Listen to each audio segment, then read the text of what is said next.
I'm Emma Gordon and I'm a fashion expert here at QVC and a huge fan of denim. I think it is one of the most versatile fabrications you can have in your wardrobe, but you don't need to just wear jeans. As you can see by our three gorgeous models, there are so many different ways to wear denim.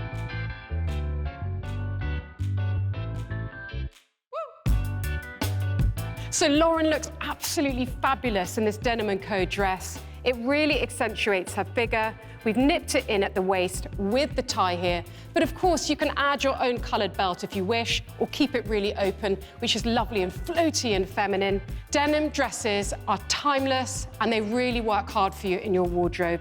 And it's so nice how we've teamed it here with a pop of green with that Ashwood handbag.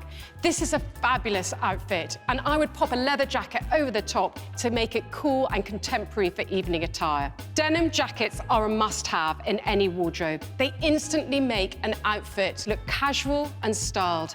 And I love this jacket from Danny Minogue. The rest of Wada's look is actually very formal. You've got this wonderful pleated wide leg trouser and a crisp white shirt with the elevated button detail and lots of chunky gold jewellery, which I'm a huge fan on. But what's so fabulous about this jacket is the utility pockets and the relaxed fit. We can see we've got a really classic look, but you've completely changed the feel of it by the use of denim. And finally, let's have a look at double denim. Are you daring enough to wear double denim? For me, it says volumes about style. I love this Marla Wynne jacket and trousers. The seam detail down the front is really having a moment right now.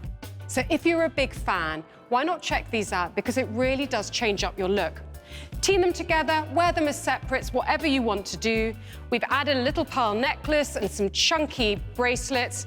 Don't forget to turn up your sleeve. It's a really great way of styling up an outfit, and it's flattering and cool too. Now we've got the Bendelisi bag here, which is creating some texture in the outfit, but I want more. The easiest way to do that is with a cardigan. You can use this to give you warmth, but for me, it's all about the styling. So I'm going to put this on Sasha's shoulders, and you can see it just creates this completely different feel to a look, where before it was quite structured, and now it's a lot more casual. And finally, I have got this wonderful denim skirt from Only. I love how it's very structured. There's no elastin in there, so it's fitted. Team this with trainers if you want, or long boots for the winter. But my preference, as always, is a great blazer, a crisp white shirt, and a really great pair of killer heels.